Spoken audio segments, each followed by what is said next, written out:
जय हिंद सभी लोगों को। देखिए आज समझना है प्रश्नावली 4.4 में क्लास 10वीं का सवाल नंबर 2 से।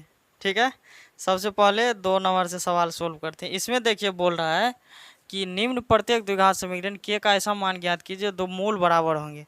दोनों मूल क्या होना चाहिए, इसका बराबर होना चाहिए। हम बता दिए हैं इससे पहले 1 नंबर का क्लास में सूत्र जब बता रहे थे तो बता दिए थे दो मूल उसी समीकरण का बराबर होता है, मतलब x का मान उसी समीकरण का दोनों बराबर होगा जिसका d का मान क्या होना चाहिए, 0 होना चाहिए। ये फिक्स डेटा है। जिसका d का मान 0 होता है उसी का क्या होता है, x का मान सेम रहेगा यहाँ पे। ठीक है, x का मान क्या रहेगा, सेम रहेगा। तो d का मान क्या होना चाहिए, मूल बराबर होंगे। मतलब मूल का मतलब होता है x का मान निकालना। मूल का मतलब क्या होता है, x का मान निकालना। x का मान यदि दोनों सेम रहेगा इसका मतलब क्या है कि इसका मतलब है सवाल का d का मान क्या ले लिया गया है, 0। यहाँ देखिए 1 नंबर का सवाल यहाँ पे बीच में लेते हैं। क्या है, 2x² प्लस का kx प्लस का 3 बराबर 0। मेरे प्यारे बच्चे समझ में आया? ये सवाल लिए हैं, समझना अभी बाद में है, लेकिन पीछे जो समझा है वो समझ में आया। देखिए ए का मान बहुत बेहतरीन तरीका से सिखा दिए हैं लेना। तो ए का मान कितना है, ये 2 है तो 2। बी का मान कितना है, के है तो के। सी का मान क्या है, 3।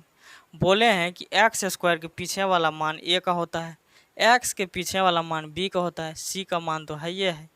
अब यहाँ से देखिए ये बोल रहा है कि इसका दो मूल बराबर होंगे, मतलब x का मान इसका दोनों बराबर है। इसका मतलब है कि x का मान यदि बराबर है तो d का मान क्या ले लिया गया होगा, 0 ले लिया गया होगा। तो यहाँ पे क्या ले लिया गया होगा, d का मान 0। ये आपको पढ़ा दिए हैं। यदि d का मान 0 होता है तो x का मान क्या होता है, सेम होता है, 2 देखिए तो d बराबर 0। इसका मतलब d का मान सूत्र क्या होता है, d बराबर होता है b² माइनस का 4ac बराबर का क्या है, 0। d का सूत्र होता है b² माइनस 4ac बराबर 0। यहाँ देखिए b की जगह पर क्या ले लिया गया है, k। तो k का क्या होगा, स्क्वायर माइनस 4। a का मान कितना है, 2। c का मान है 3 बराबर 0। देखिए k को जब 2 बार गुना करेंगे तो k² होगा माइनस, इसको देखिए 4 दूना 8 तिया 24 होगा बराबर 0।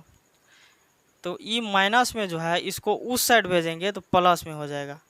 क्या हो जाएगा, प्लस में 24। यहाँ देखिए ये इसको इस साइड भेजेंगे तो प्लस में 24 होगा। हालांकि किसी भी संख्या के पीछा में प्लस हमेशा छुपा ही हुआ रहता है, इसीलिए हम प्लस को नहीं लिखते हैं, समझ लो। देखिए अब सवाल निकाल, एक्स का मान निकालना है। यहाँ से एक्स का अरे के का मान निकालना है। यहाँ से के का मान निकालने के लिए यहाँ रूट लग जाएगा 24।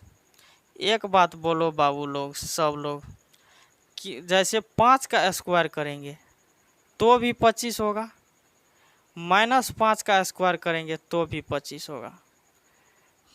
ठीक है, माइनस को 5 को गुना कीजिएगा तो 5 25, और माइनस को गुना कीजिएगा तो प्लस होगा।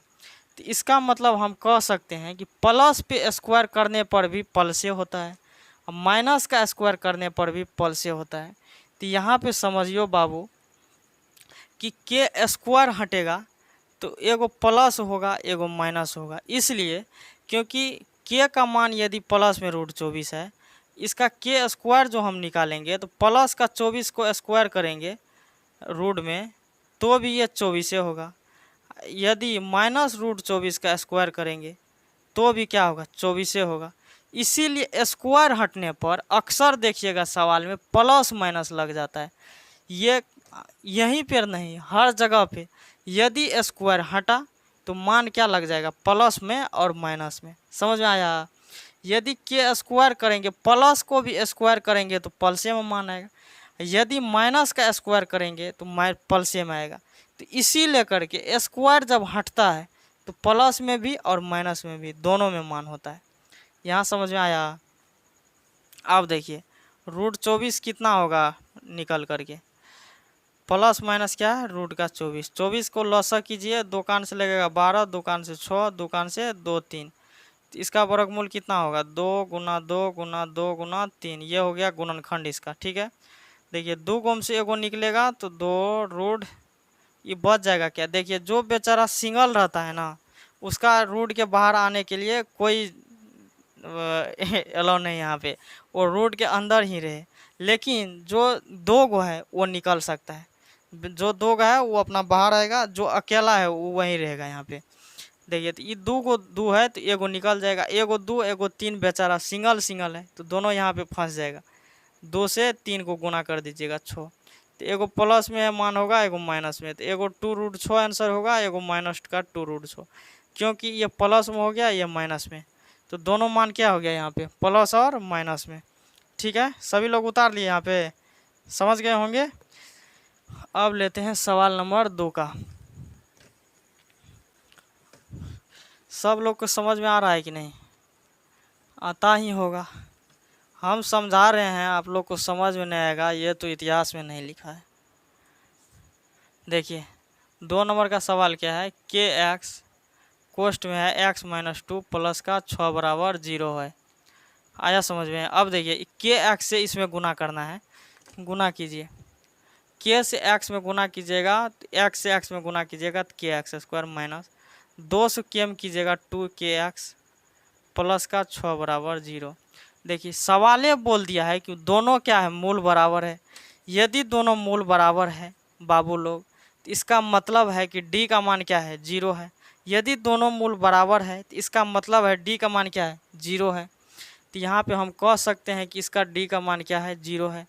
तो डी, ओहो सबसे पहले तो ए बी सी कहाँ लिखे, ओहो बकलो लो, लिख लो। देखिए ए का मान क्या होता है, एक्स स्क्वायर के पीछे वाला, तो एक्स स्क्वायर के पीछे क्या है, के है। बी का मान क्या होगा, एक्स के पीछे क्या है, माइनस का 2kx। सी का मान होगा 6।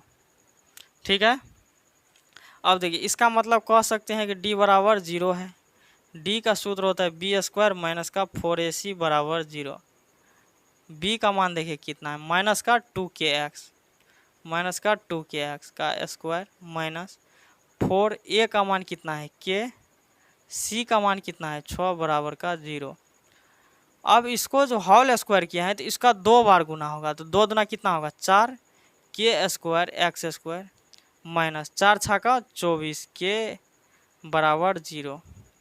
अब इसको 4 के एक्स स्क्वायर है तो इसको इस साइड रखिए, इसको उस साइड भेज दीजिए। माइनस में 24 है, इसको जब उस साइड ठेलेंगे तो 24 के होगा। देखिए एगो के से एगो के कट जाएगा, ठीक है। 4 से 24 कट जाएगा कितना बार, 6 बार। तो यहाँ पे के एक्स स्क्वायर बराबर 6 हो गया। के एक्स स्क्वायर बराबर कितना हो गया, 6 हो गया। एक्स स्क्वायर कहाँ से लिख लिया हम, अरे यहाँ देखिए ये बी का मान माइनस का तो 2a क्या ना होगा, एक्स कहाँ से ले लिए। अच्छा एक्स हटाइए तो बी की जगह पर फिर एक्स हटाइए, ई एक्स स्क्वायर बकलोल को हटाइए, ई एक्स स्क्वायर को हटाइए, ई एक्स स्क्वायर को हटाइए, तो के का मान कितना बच गया 6। के का मान कितना बच गया यहाँ पे 6 बच गया। एगो गलती कीजिएगा सवाल नहीं बन सकता है, ठीक है। एक ठो मात्र मिस्टेक हो गया, यहाँ 4k स्क्वायर है, ये बराबर है 4k स्क्वायर बराबर 24 के है। 4k स्क्वायर बराबर कितना है 24 के, तो के स्क्वायर से के कट जाएगा, एगो के से एगो के कट जाएगा तो बचा क्या, एगो के। 4 से 24 कटेगा 6 बार में, तो 6 बच गया यहाँ पे। 2 नंबर तक का यहाँ पे सवाल समझ में आ गया कि नहीं। सवाल नंबर कितना ले लिया है, 3 नंबर का। यहाँ बोल रहा है ऐसी आम की बगिया बनाना संभव है जिसकी लंबाई क्या है, चौड़ाई से दुगुनी है। लंबाई चौड़ाई से दुगुनी है लेकिन क्षेत्रफल 800 मीटर स्क्वायर है, तो इसका लंबाई और चौड़ाई ज्ञात कीजिए। देखिए ये एक ऐसा आम का बगिया है जिसका लंबाई और चौड़ाई क्या है, बराबर नहीं है।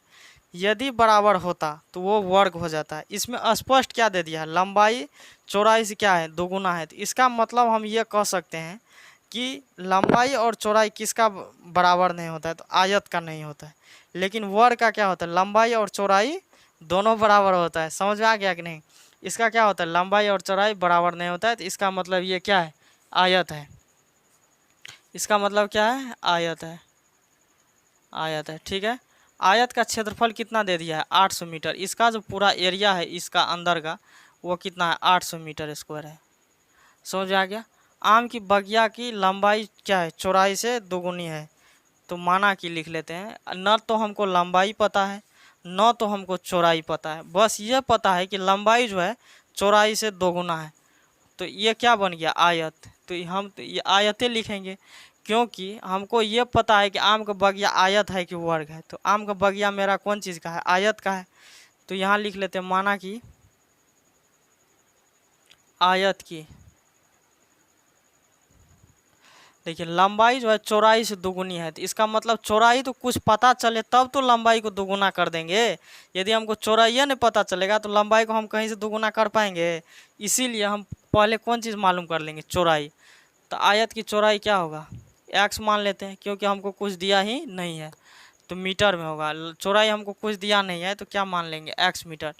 लंबाई क्या है? चौड़ाई से दुगुना है। दुगुना का मतलब क्या होता है? इसमें 2 से गुना कर देंगे। चौड़ाई यदि x है तो लंबाई इसमें दुगुना होगा, तो इसका मतलब 2x मीटर होगा। ठीक है। क्षेत्रफल कितना दे दिया गया है? 800 मीटर स्क्वायर। यहाँ लिख देते हैं क्षेत्रफल 800 मीटर स्क्वायर। देखिए आयत का क्षेत्रफल बराबर क्या होता है? लंबाई गुना चौड़ाई। ये सूत्र है चौथी पाँचवीं क्लास का। तो यहाँ पे लगा देते हैं कि आयत का क्षेत्रफल बराबर क्या होगा? लंबाई गुना चौड़ाई। आया समझ में? आयत का क्षेत्रफल बराबर क्या होता है? लंबाई गुना चौड़ाई। क्षेत्रफल दे दिया है आपको 800 मीटर और लंबाई कितना है? 2x, चौड़ाई है x। इसको इस साइड रख लीजिए, इसको उस साइड भेजिए, क्योंकि चर राशि का हमेशा मान निकलता है, अचर राशि का नहीं। तो 2 से x को x में गुना करेंगे 2x स्क्वायर होगा। ये 800 जब उस साइड जाएगा तो 800 होगा। देखिए इस साइड से इस साइड आता है तो चिन्ह चेंज होता है, ये चीज़ को मानते हैं। ये प्लस में है, इस साइड आएगा तो माइनस में होगा, लेकिन इसको भी उस साइड भेज देना है तो माइनस माइनस कटिए जाता है। तो क्या ज़रूरत है लिखने का? एक्स स्क्वायर का मान निकालना है तो 800/2 होगा। कितना कट करके कितना हो जाएगा? 400। एक्स स्क्वायर का मान कितना हो जाएगा? 400।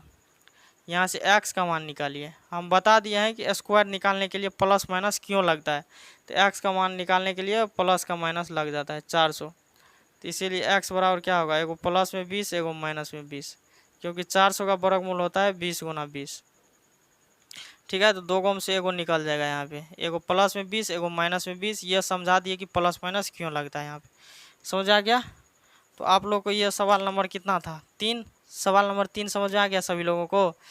जिसको समझ में नहीं आया वीडियो को बैक करके भी देख सकते हैं, ऐसा नहीं है। वीडियो का आराम से क्या कर सकते हैं? बैक कर सकते हैं, वहाँ से देख सकते हैं। समझ आ गया कि नहीं? तो अब हम सब मिलेंगे नेक्स्ट वीडियो में। तब तक के लिए सभी लोगों को जय हिंद।